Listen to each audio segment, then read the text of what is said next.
cromatográfico e também como é que a gente avalia se esse resultado cromatográfico está adequado.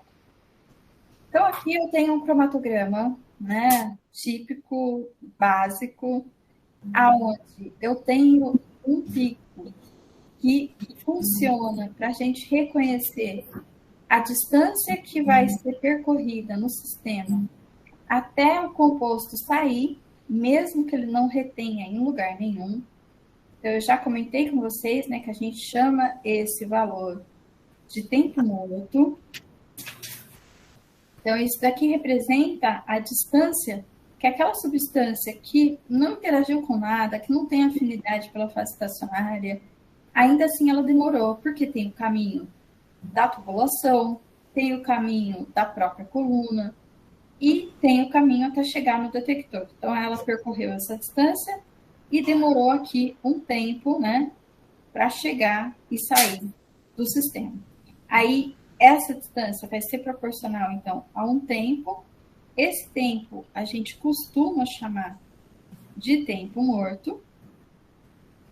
E esse tempo morto a gente também relaciona com um volume. Esse volume é conhecido como volume morto em português, mas em inglês ele é conhecido como void volume. E esse void volume, que é o V0, né, também pode ser chamado de V0, ele vai precisar ser indicado para o software para que a gente possa fazer os cálculos de system suitability. A gente já viu esses cálculos como operações matemáticas, vamos dizer assim, né, os cálculos, as fórmulas e tal, mas agora eu vou explicar como é que o software vai fazer isso. Então, em relação ao que a gente precisa entender do como o pico cromatográfico é percebido, então a gente precisa de dois principais parâmetros aqui, que o software fornece, porque ele enxerga isso para a gente. Então, no topo do próprio pico, que é como se fosse um triângulo, então na metade, aonde aqui, ó, vai ter a tangente do meu pico, né, que forma esse triângulo, aí cruza aqui essas retas, né, que se encontram, e nesse valor, ao que corresponde ao eixo X, que é o eixo de tempo, a gente vai dizer que é o tempo de retenção de cada substância. Então, tempo de retenção desse pico. E aqui no segundo a mesma coisa, então eu vou ter o tempo de retenção desse outro pico. A distância da base desse triângulo. Então, essa distância aqui, ainda em tempo, porque esse eixo é de tempo, vai representar a largura do pico. Então, aqui eu vou ter que é toda a explicação, né? E aqui, então, a largura do pico na base.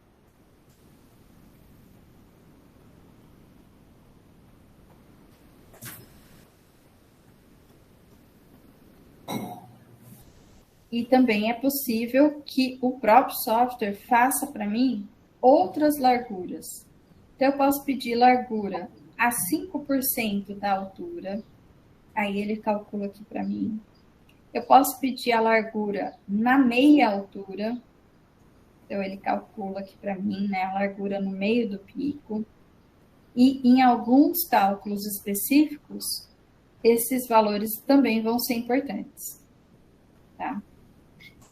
Quando a gente usa o System Suitability do equipamento, tudo isso aqui, então o fator de retenção, assimetria, tailing factor, seletividade, eficiência, resolução, altura de prato, vai ser feito, mas eu vou precisar fornecer a informação do void volume da coluna para ele poder calcular.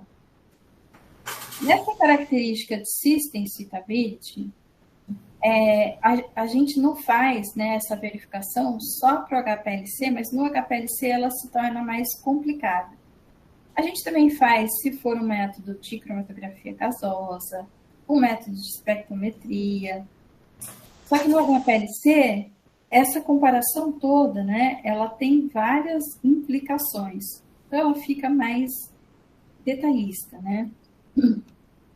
Dependendo do software, então a gente pode ter aqui, ó, no Shimatsu, o Lab Solution. Na Thermo, na Dynamics, o Chromium.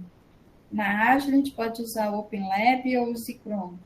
Na Counter, o Clarity Chrome. E o Empower, que é da Waters, né? Mas que também pode estar instalado em vários outros equipamentos aqui, de várias marcas diferentes, incluindo a Agilent, que é o equipamento aí que a gente mais usa, né? Então, a Agilent e o Waters, mas que pode estar rodando ambos em Power. Aí o software vai calcular o System Suitability Test, né? E vai incluir a porcentagem de desvio, a razão sinal ruído, o tailing factor, a assimetria, fator de capacidade, a eficiência, a resolução, seletividade. E tudo isso vai seguir ainda um código, né, de geração de dados pelo próprio sistema. Então, a gente tem aí rigores de regulamentação que diz, né, como que a gente faz o controle desses dados, como é que a gente trabalha com a rastreabilidade. Então, por exemplo, né, se eu estou fazendo de verdade ali uma análise de controle de qualidade de um comprimido, eu tenho que ter um rigor no tratamento de dados, que são os dados cromatográficos. O usuário que está fazendo, ele tem que ter um login e uma senha. O sistema tem que ter um registro de quando o método foi feito, se ele foi alterado. Tem que ter uma assinatura eletrônica, né? Tem que ter uma garantia de que tem uma integridade de dados. Então, esse nome se tornou aqui muito famoso atualmente, né? Então, a gente sempre tem que garantir a integridade. Meu Deus.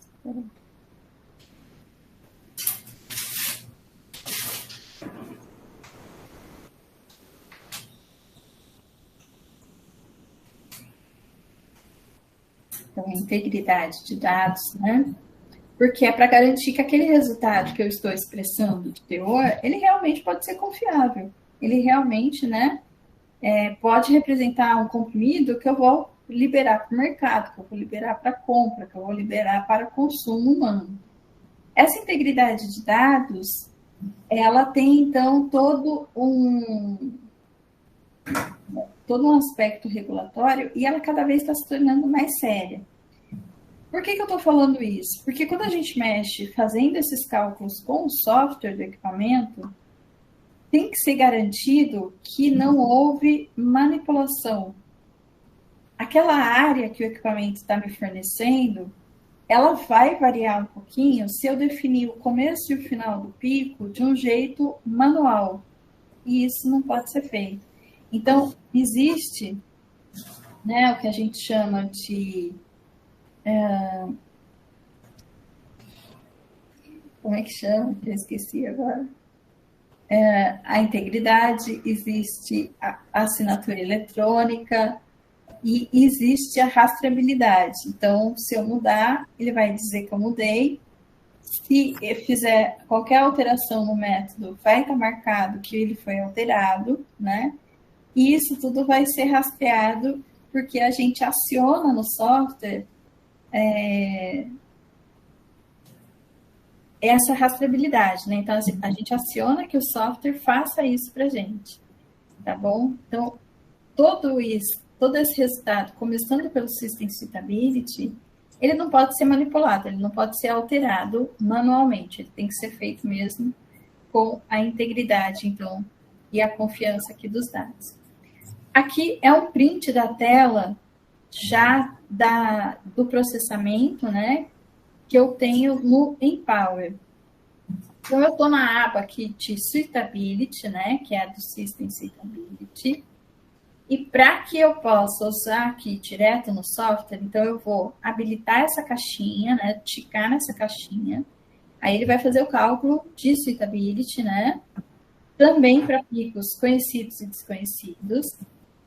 Ele vai perguntar para mim qual que é o Void Volume Time da coluna, Então, eu vou precisar calcular qual que é aquele volume morto da coluna em tempo, né? Então, aqui, na verdade, é o tempo morto que demorou para o composto sair da minha coluna sem reter, né? E aí eu vou poder escolher uma referência para o cálculo. Aquele valor de assimetria muda um pouquinho se for pela farmacopeia americana, se for pela japonesa, se for pela europeia. E eu posso escolher uma referência ou eu posso usar todas. Aí ele vai fazer todos os cálculos para mim de todas as referências. Aqui eu vou indicar em que altura, né, que ele vai pegar aquela tangente do meu pico para fazer o cálculo de resolução e de eficiência, tá? Em inglês, né, a eficiência é chamada de plate count, que é o número de pratos, a contagem de pratos. Então, isso daqui é a eficiência. E a resolução é a resolução mesmo. Aí eu também posso habilitar para ele fazer o cálculo da razão sinal ruído, também seguindo diferentes referências, né? E no caso de habilitar aqui a razão sinal ruído, eu posso ainda escolher como que eu quero que ele calcule o ruído. Então, eu posso calcular o ruído na linha de base, posso calcular o ruído pico a pico, posso calcular o ruído da média, né? Do ruído do pico a pico, o ruído do detector, ou a média do ruído do detector. Vocês se lembram lá atrás, né, ontem, eu falei para vocês que a sensibilidade, ela depende do detector e ela depende do ruído. Então, quando eu faço o system, eu geralmente já faço a razão sinal ruído, porque se esse ruído de um dia para o outro variar muito, significa que eu vou estar variando também a sensibilidade dos meus resultados. Aquele cromatograma, aquela área de pico, se o ruído da linha de base vai ficando muito grande, já não é tão, né, significativa ou pode fugir do limite de detecção quando eu tenho uma linha mais perfeita, né? Quando eu estou com uma linha que é mais retinha.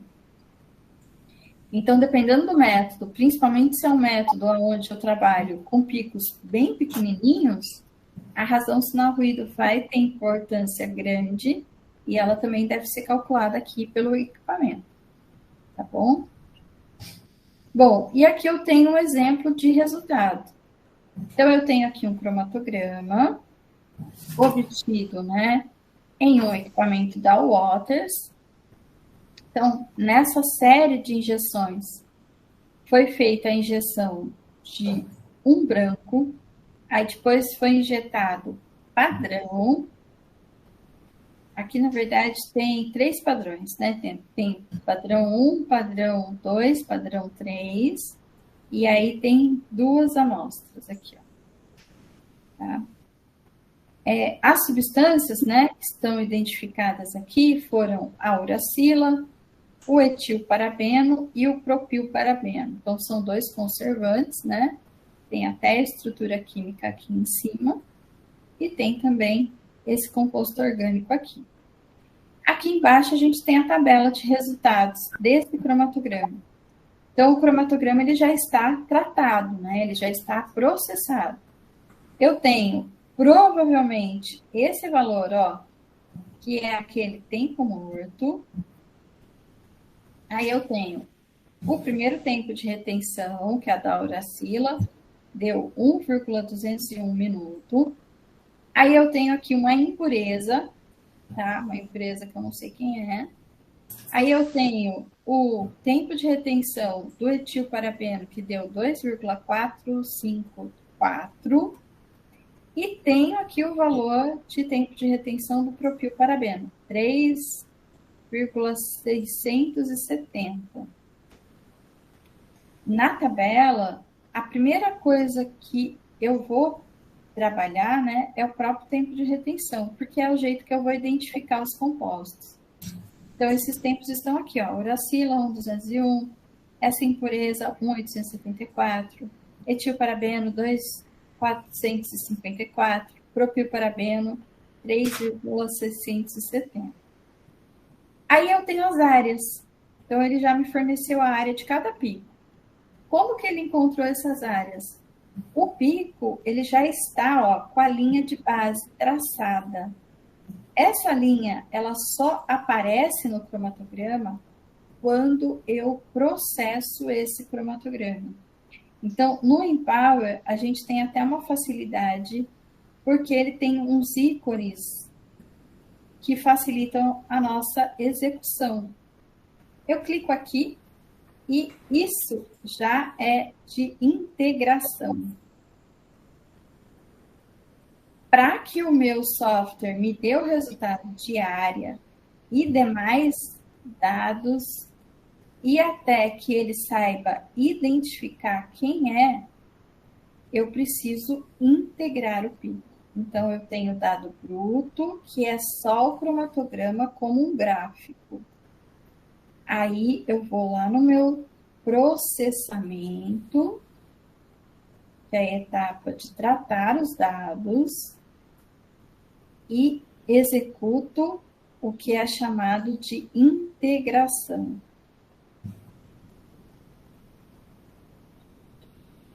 Então, integração é obtenção da área abaixo dessa curva.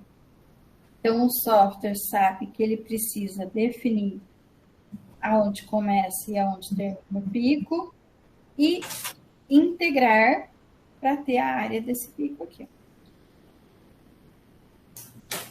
Então, aqui já está com a integração feita, né? Por isso que já está com o resultado na minha tabela. Se eu quiser quantificar, então aqui nessa lista de injeções, foi feito padrão, né? Então aqui eu tenho padrão e eu também tenho amostra. Se eu quiser quantificar com esses padrões, eu vou usar esse íconezinho aqui, ó, que é de calibração. Tá vendo que tem uma reta aqui? Então, ele vai calcular aquela equação de reta para a gente usando os padrões. Eu tenho que ter dito para ele qual que é a concentração. Ele vai saber as áreas, porque eu vou ter integrado primeiro, né? E aí ele vai usar a área para fazer a equação da reta. A hora que eu tenho a amostra, eu vou ter a área e ele também vai mostrar quanto equivale já calculado a concentração. Ok? Aqui já é a carinha do Empower, né?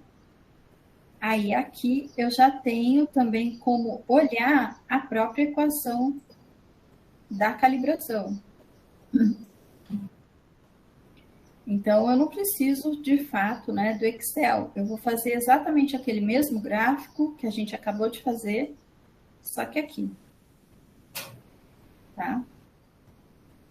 Bom, é fácil estabelecer aonde começa e aonde termina aqui o pico para ter essa linha, para poder obter a área? Nem sempre. E é um ponto onde o analista vai interagir com o software, né? Para definir se está bom ou se não está tão bom assim.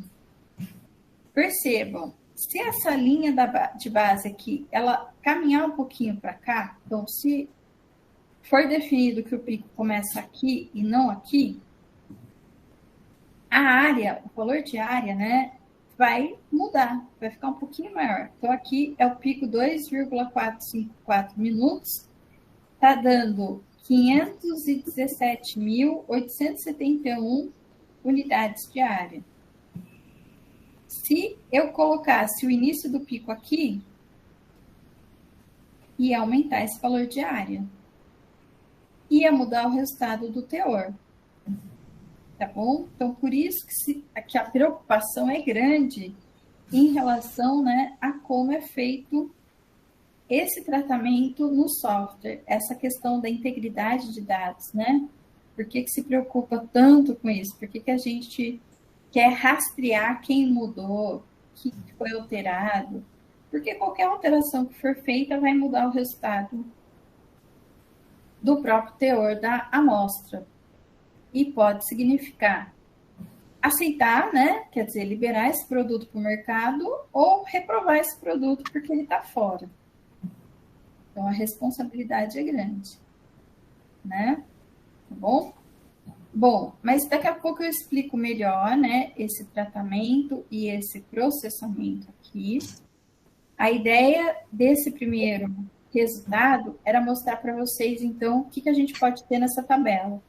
Então, aqui também tem a porcentagem diária. Então, eu sei quantos por cento cada pico desse representa dentro da amostra como um todo. Então, ó, a uracila representa 30%, essa impureza representa 0,09%, o etilparabeno 35% e o propilparabeno 33%. Tem também os resultados de altura de pico. Então, a altura é aonde ele chega aqui, ó, no eixo Y, que é de unidade de absorvância. Poderia também ser usada essa altura para que a gente fosse calcular a concentração, né, pela altura. Mas esse resultado geralmente dá um valor com mais erro do que a própria área, então a gente acaba preferindo a área. Aqui na tabela já foi processado e já tem a quantidade. A malte significa quantidade. Então, aqui eu tenho a malte já em miligramas.